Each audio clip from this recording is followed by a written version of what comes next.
métropolitains, en général, c'est les premiers employeurs de la ville. Ça contribue, c'est pourquoi les villes donnent des incentives pour que les franchises construisent des terrains, des salles, des arénas pour ces équipes. Ils donnent des avantages par rapport à la fiscalité parce qu'ils savent que le retour sur investissement. Nous avons beaucoup d'événements sportifs. La Basketball Africa League. Nous avons les Jeux Olympiques de la jeunesse. Nous avons la Coupe d'Afrique des Nations. Nous nous projetons. Le Sénégal se projette en 2030 sur l'organisation des Jeux islamiques, où c'est 15 000 athlètes qui seront là. Le Sénégal se projette sur l'organisation de ce qu'on appelle le Trophée des champions, qui oppose le champion de l'équipe de France le champion de la Coupe de France au champion du championnat. Nous sommes en discussion aujourd'hui avec la Ligue professionnelle française pour amener un tel événement. Pourquoi ça a été possible? Parce qu'il y a le stade Abdoulaye Wade. Pourquoi ça a été possible? Parce qu'il y a une fluidité, il y a des investissements publics structurants qui font que nous pouvons accueillir du monde et les transporter, les accueillir, les héberger dans les meilleures conditions. Ce qui reste, c'est que le sport et ses retombées ne peuvent pas danser plus vite que la musique. Nous ne pouvons pas avoir un secteur économique connecté au sport qui dépasse le rythme de l'économie. Mais moi, je donne un message très positif. Si demain, vous l'avez dit, Madame la modératrice, en 2020, nous avons organisé le tournoi qualificatif de la boxe africain pour les Jeux olympiques de Tokyo. Nous avons pu transporter 600 boxeurs africains dans les meilleures conditions par des transporteurs sénégalais, les héberger dans des hôtels sénégalais, etc. Les nourrir avec des produits sénégalais. En septembre, nous organisons le TKO Box pour les Jeux de Paris. Même chose. Donc ça veut dire qu'il y a un embryon d'économie du sport qui est là, de filière industrielle du sport. Maintenant, tout le défi, c'est le passage à l'échelle. Et je pense que, comme ils l'ont dit, il faut des mesures d'accompagnement. Il faut de l'investissement public gagnant pour que demain, tous ces jeunes qui sont formés dans les académies, dans les instituts, prennent la relève, Madame Awa, les athlètes, prennent la relève et le courage et les incitations pour aller investir et pour être les champions de l'économie du sport de demain. Merci beaucoup, Monsieur Wade. Juste un mot sur cette question d'investissement. Pour vous dire que les investisseurs aujourd'hui, dans tous les autres secteurs, ceux qui mettent des billes, ce sont des investisseurs professionnels. Ce n'est plus celui qui se déplace pour venir créer une usine ici. Ce sont des gens auxquels on a confié l'argent d'autrui et ils essaient de le placer. On les appelle des fonds d'investissement. Certains sont privés, d'autres sont des fonds souverains d'État. Et ce sont eux qui sont en train actuellement, je ne sais pas si vous vous en rendez compte, de prendre de plus en plus les sports les plus significatifs, que ce soit le sport mécanique, que ce soit le football. Et anecdote, il y a quelques jours, on a vu un marché et des enchères autour du club Manchester United. Vous savez, l'enchère est allée jusqu'à combien? Je ne sais pas combien de milliards de dollars, mais c'était quasiment les 3/4 du budget du Sénégal pour acheter un club de football. Je ne sais pas si vous vous rendez compte de cela. Donc ce sont ces gens-là auxquels il faut donner la possibilité de pouvoir venir s'installer ici, venir prendre des clubs, venir avoir la possibilité d'investir dans des clubs, même si c'est des investissements minoritaires, comme lui l'a dit tout à l'heure, pour les infrastructures. C'est cela qu'il faudrait faire, malgré le fait que nous ayons, encore une fois, je répète, un bon cadre quand même légal qui est là, il faut l'améliorer. Voilà. Merci beaucoup. Avant de passer aux questions du public, j'avais juste une petite question pour Monsieur Fontaine, parce qu'on voit à quel point c'est important justement d'avoir un business model solide. Est-ce que vous pouvez rentrer un peu plus dans les détails de Ground, comment vous fonctionnez? Qu'est-ce qui est prévu justement pour l'ouverture? Le business model, il est assez simple. En fait, il est travaillé sur un principe de business unit. C'est-à-dire que plutôt que de regarder The Ground comme une entité globale, c'est de regarder ça en business unit qui peut être le pôle aquatique, le pôle football, le pôle hôtelier, le pôle restauration, le pôle loisirs. Donc chacun de ces centres est censé travailler sur sa propre rentabilité et c'est ce qui va nous pousser forcément à aller chercher de l'activité et à ramener de l'activité. Alors tout à l'heure, on parlait de modèle, à la fois de modèle économique et puis de la contribution du sport à l'économie et aux économies parallèles. Je crois que ce qu'on est en train de monter justement est un peu un catalyseur de tout ça. C'est-à-dire qu'on y met de l'hôtellerie, on y met de la restauration, on y met du loisir, on y met des entités sportives de haut niveau et le tout va permettre de faire vivre un modèle économique. Moi, ça fait 1 an et demi que je suis au Sénégal. Si on regarde un peu les infrastructures qui sont autour de nous, on a un merveilleux stade qui est à côté, qui est le stade Abdoulaye Wade.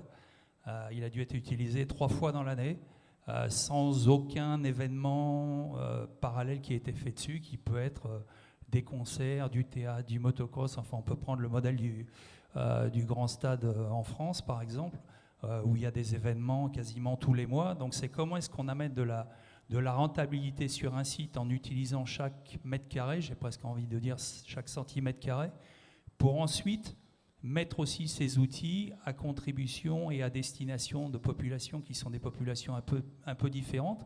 On peut penser à des enfants défavorisés, on peut penser à aller chercher des jeunes, monter des centres de formation.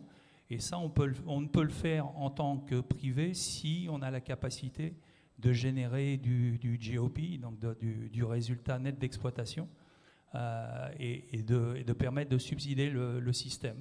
Donc c'est vraiment ça, c'est comment est-ce qu'au travers de tous ces catalyseurs financiers, je dirais, j'aime pas trop parler de finance, parce qu'avant de parler de finance, il faut regarder à quoi on contribue. Et je pense que l'idéal et ce qui est derrière aussi le fond de tout ça, c'est comment est-ce qu'on peut transmettre aux jeunes générations. Donc c'est vrai, c'est avoir un subside et avoir un modèle financier qui se tient, mais aussi avoir la capacité d'intégrer, et on peut parler de sportifs de haut niveau.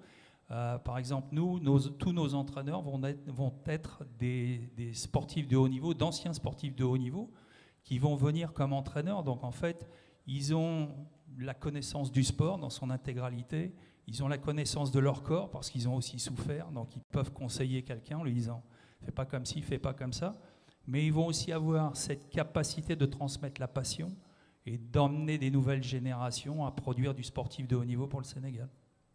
Merci beaucoup.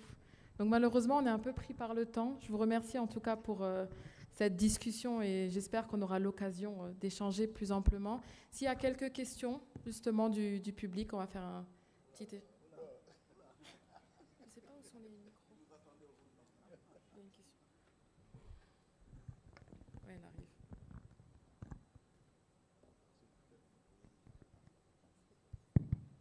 Bonsoir à tous. Moi, j'ai plus une question par rapport au JOJ, parce que c'est bien de le souligner, hein, parce que c'est quand même un événement incroyable qui va se passer à Dakar. Moi, c'est plus sur la question de l'héritage des JOJ. Aujourd'hui, il y a énormément de choses qui vont se créer, énormément d'infrastructures qui vont se créer, création d'emplois, etc. Et aujourd'hui, quel est votre plan pour justement cet héritage, ces infrastructures qui vont être créées, ces emplois qui vont être créés, est-ce que ça va perdurer dans le temps ? Et voilà, est-ce que vous avez pensé déjà à un plan pour éviter les dégradations, parce qu'on sait que l'entretien de nos infrastructures laisse quelquefois à désirer au Sénégal. Merci Awa. En attendant que tu rejoignes le COJOJ. Alors sur l'héritage, justement avec le professeur Sakho, on en parlait en douce en se disant c'est dommage, on ne va pas évoquer, le temps ne nous permet pas de parler de la question de l'héritage. Alors première chose, d'abord il faut comprendre que c'est devenu de plus en plus une philosophie au niveau du Comité international olympique. Les candidats aux Jeux olympiques, on demande le moins possible d'investissement nouveau. Parce qu'on s'est rendu compte que les Jeux par essence génèrent des externalités négatives lorsqu'on investit dans trop d'infrastructures qui ne sont pas utilisées pendant les Jeux. Mais typiquement dans le modèle de Dakar, qu'est-ce qu'on a fait? On est allé trouver des infrastructures assez anciennes, placées dans au cœur de quartiers très populaires, par exemple le stade Iba Mar Diop ou la piscine du Tour de l'Œuf. Le stade Iba Mar Diop, quand vous regardez à la ronde, avec la disparition du stade Assane Diouf, sur un rayon de je ne sais pas combien de kilomètres à la ronde, on a environ 700 à 800 000 jeunes qui pratiquent le sport, qui ont envie de faire du sport, et qui n'ont comme seule infrastructure que le stade Iba Mar Diop qui est dans un état de délabrement assez avancé. Avec l'Agence française de développement, nous avons convenu de le réhabiliter, de le remettre à neuf, de faire de l'extension et surtout de faire en sorte que le maximum de sport sur tous les 4 coins de rue puisse se pratiquer là-bas. Ça, c'est de l'héritage parce qu'on laisse à la jeunesse, on laisse au sport quelque chose de déterminant et de très structurant. Sur les autres dimensions, un des aspects sur lesquels nous travaillons déjà avec l'INSEP de Paris, c'est comment structurer le mouvement sportif. Ce n'est pas le mandat du comité d'organisation. Mais nous nous disons que nous ne pouvons pas organiser des jeux sans accompagner le mouvement sportif et l'aider à se structurer de façon durable. C'est tout le sens de la convention que nous avons avec l'INSEP Paris, avec des experts, énormément d'entraîneurs qui nous sont envoyés en France pour faire du coaching, mais surtout pour la première fois, 16 entraîneurs femmes qui ont été difficiles à détecter dans le mouvement sportif ont été amenés en France. Qu'est-ce que ça aura comme vocation?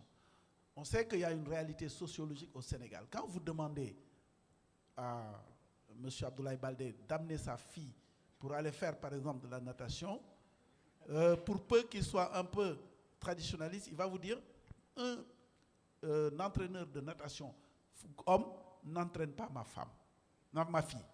Par contre, en permettant à des entraîneurs femmes de pouvoir entraîner le maximum de jeunes filles, on contribue à enlever ce blocage et cette barrière sociologique. C'est une réalité. Vous savez, des fois aussi, il faut regarder les choses en face en nous disant qu'est-ce qui fait en sorte qu'on amène le plus de filles pratiquer du sport. On sait qu'il y a cette barrière entraîneur. On est allé former 16 entraîneurs pour permettre de perpétuer la pratique du sport. Et je peux vous en citer énormément. Bref, il y a au sein du comité d'organisation un département exclusivement dédié à l'héritage et à la durabilité. On l'appelle SIL, Sustainability Impact Legacy. Merci. Merci beaucoup. On va juste prendre 2 questions. Désolé, on n'a pas beaucoup de temps. Je m'appelle Djibril Diallo. Je suis président directeur général du réseau de la Renaissance africaine et de la diaspora. Je salue la présence ici de ces panélistes. Il y a une dimension peut-être sur laquelle il faut lever le voile. C'est la dimension contribution sur le développement humain durable que le sport a fait. Et je vois là Kalofal et Wad, entre autres. Par exemple, aucun pays au monde ne traite ses femmes aussi bien qu'il ne traite ses hommes. Alors que le sport et la culture sont 2 langues universelles. Donc comment est-ce que nous pouvons creuser au niveau des Jeux olympiques des jeunes, au niveau de Basketball Africa? Vous faites tous des efforts dans ce domaine, mais comment est-ce que nous pouvons creuser dans ce domaine pour combler ce gouffre entre les femmes et les hommes? Vous avez tous participé à cette initiative qui est celle de donner un carton rouge à toutes les formes de discrimination et de violence à l'égard des femmes et des filles. Au football, lorsque l'on donne un carton rouge, qu'est-ce qui se passe à un joueur? On l'exclut du terrain parce qu'il a commis une infraction dans le domaine du football. Donc une discrimination, une violence à l'égard des femmes et des filles est une infraction à l'égard de nos sociétés. Donc c'est pourquoi nous travaillons avec la FIFA, nous préparons une convention de partenariat avec les Jeux Olympiques. Amadou Kalofal a été fondateur de cette initiative.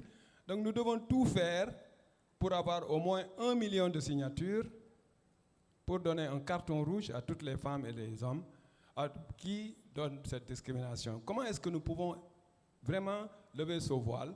Et nous avons la chance d'avoir un Abdoulaye Baldé, quelqu'un qui comprend bien cette question. Je vous remercie. Merci beaucoup.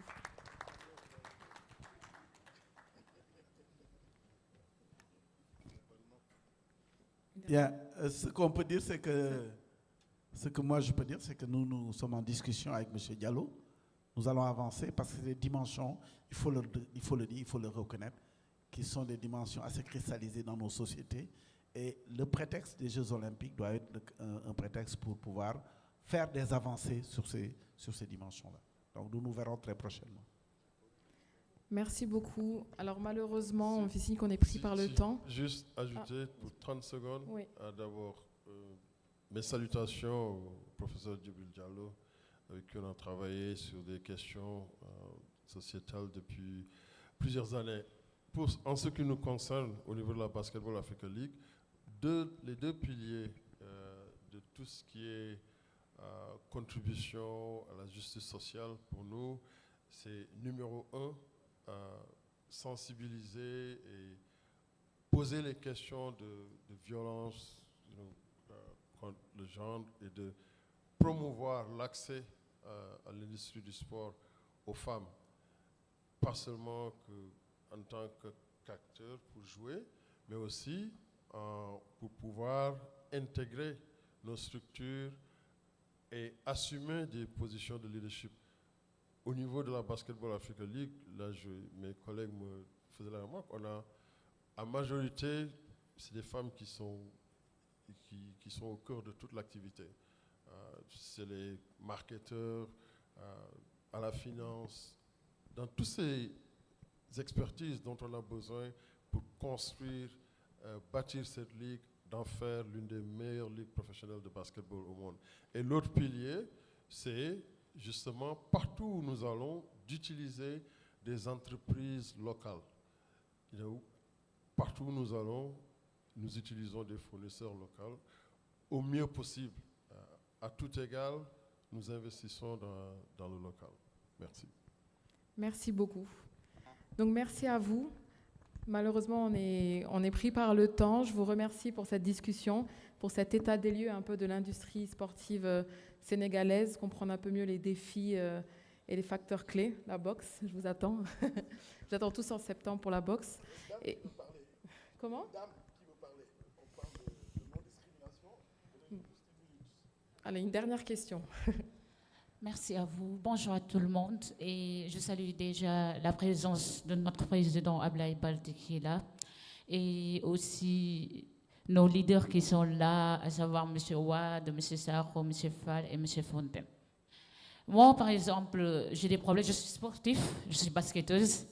Mais par contre, les problèmes que vous avez soulevés ici, c'est des problèmes que l'on rencontre au quotidien. Et vous savez, le problème majeur se trouve au niveau de l'éducation. Parce que quand on part à l'école et qu'on nous enseigne l'éducation sportive et physique et sportif, là, on fait juste des exercices physiques. Et là, on n'aura pas à savoir l'importance du sport. Donc, on vocalise, on nous met l'idée que l'éducation physique et sportive se limite juste à des activités physiques. Et là, on n'a pas le soin de savoir l'importance du sport. Et si on peut voir, par exemple, l'Institut Edge aujourd'hui, qui nous offre des formations dans le cadre du management du sport, et quand on évolue dans une équipe, on a tendance à discriminer les autres qui n'ont pas du talent. Et je pense que pour moi, au-delà de la pratique, il y a la théorie qui est là, il y a la connaissance, il y a les compétences qui sont là. Donc, si on n'arrive pas à rejoindre, par exemple, l'équipe nationale de par notre talent, on aura aussi à rejoindre les grandes équipes de par notre compétence et nos savoirs. Et c'est très important de penser sur ces domaines. Par exemple, quand il s'agit des Jeux olympiques pour la jeunesse de 2026, là, actuellement, il y a la jeunesse qui est là. Mais ces jeunesses-là, même si on les appelle, ils ne savent pas quoi faire. Parce qu'ils ne sont pas dotés de compétences, ils ne sont pas dotés de savoir en milieu du sport. Ce qu'ils savent, c'est qu'aller lutter ou aller revenir faire du sport, juste des activités physiques.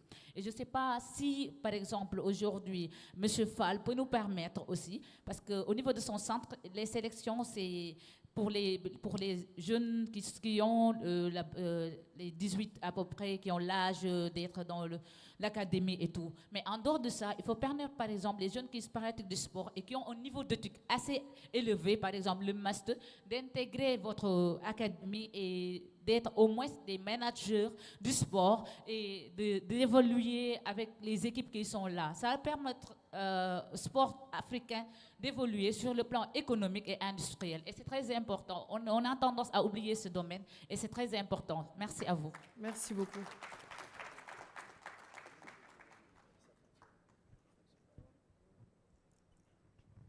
Alors, juste, j'ai tout noté et je peux mon frère Ibrahima peut vous en dire un peu plus.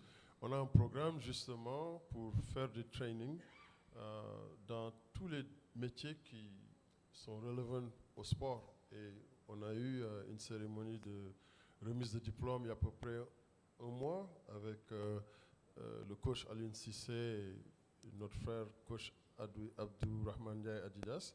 On a formé 80 jeunes et ça c'est des gens qui ont fini de jouer au sport ou bien qui sont vers la retraite, qui se sont mis dans des formations pour par exemple la sérigraphie, des gens qui veulent être entraîneurs, de l'infographie, oui, l'infographie, et plein d'autres domaines comme ça. 80 jeunes ont subi une formation de 3 mois avec un certificat à l'issue, et c'était un partenariat avec la GIZ, et on va continuer à répliquer ce genre de programme. Moi, je voudrais juste revenir sur l'aspect investissement privé, mais c'est exactement ce qu'on fait. C'est-à-dire qu'aujourd'hui, on est des phases de recrutement. Tous les gens qui viennent nous retrouver sont des gens qui sont issus du milieu du sport. Alors, ce n'est pas forcément des sportifs de haut niveau, hein, pas pour tous, mais il y a aussi des jeunes qui ont fait du marketing, des études en marketing ou autres, et qui sont en train d'intégrer nos équipes parce qu'ils ont justement ce savoir et cette fibre pour le sport. Hein, donc ça, c'est quelque chose, et je pense que plus le secteur privé se développera, plus ce besoin se fera, et plus on aura besoin de talents qui sont à la fois des talents sportifs, mais des talents avec des compétences convexes, et je veux dire, le cerveau, c'est aussi du sport, hein, j'ai envie de dire ça comme ça. Donc on les intégrera dans nos équipes, et nos objectifs à nous, encore une fois, je reviens sur la transmission. Moi, j'ai eu la chance aussi de faire du sport en équipe de France sur l'équitation et autres, et dans d'autres domaines, et puis de travailler pour des compagnies comme Disney. Si j'ai rejoint aujourd'hui ce projet, c'est justement pour retransmettre aux jeunes générations.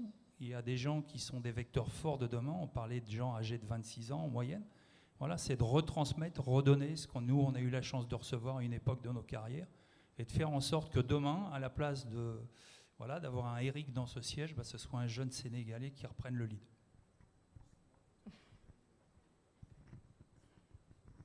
Merci pour vos deux questions. Et encore une fois, je vais peut-être me répéter, mais il y a tellement de révolutions silencieuses qui sont en train de se passer et que les gens ne soupçonnent pas. Vous savez, dans le domaine de la formation dont vous parlez, moi, un bon paresseux et opportuniste que je suis, je ne forme pas. Je suis sur un projet qui a une durée de vie à tout casser dans 4 ans. Je vais au chômage. Et qu'est-ce que je fais? Toutes ces initiatives opportunistes qui forment dans tous les métiers dont on a besoin pour délivrer les jeux, ils sont là. Le professeur Sakho a lancé un master en marketing. Droit du sport, marketing. Moi, je ne fais qu'une chose. Je lui dis, professeur, je ne sais pas enseigner, par contre, je sais faire une chose, être dans les jurys de sortie. Pourquoi? Pour regarder ceux qui ont les meilleures notes, ceux qui sont les plus compétents pour les recruter. Je ne fais que ça. Et je le fais. Gallo a lancé sa formation certifiante sur 3 mois de formation avec la GIZ. Il m'a invité, je lui ai dit, ok, je viens à la cérémonie d'ouverture à condition que je vienne à la fin de formation. Je suis venu à la fin de formation.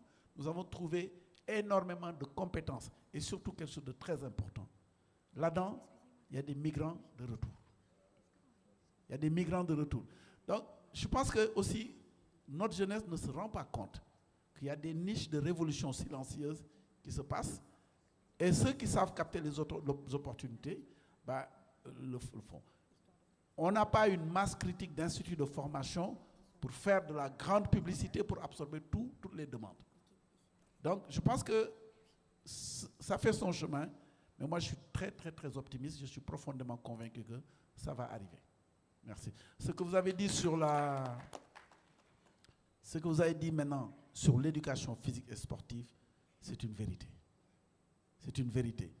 L'approche que nous avions de faire du saut à la corde, c'est-à-dire c'est du sport tout venant que nous avons fait à l'école. Mais c'est normal. À l'époque, le modèle qui était pensé, c'est pour que l'élève bouge. On demandait à l'élève, durant son cursus scolaire, de faire tous les sports. Moi qui vous parle, j'ai fait pratiquement, je ne sais même pas combien. J'ai fait comme Abdoulaye Baldé, il a fait tous les sports, même s'il a fini au tennis, lui. Mais à la fin, l'objectif, ce n'était pas de faire de nous des champions. C'était de nous permettre, en dehors des cours de maths, de physique, de ceci, cela, de faire simplement de l'activité physique. les paradigmes ont changé. On va y travailler.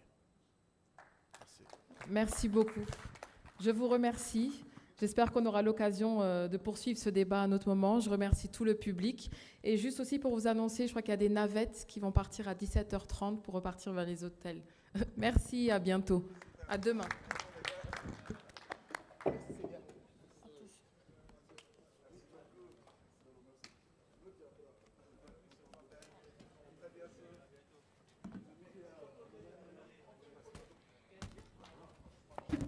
Merci, ça va bien? Oui, ça va. Tu vas bien? Oui, ça va.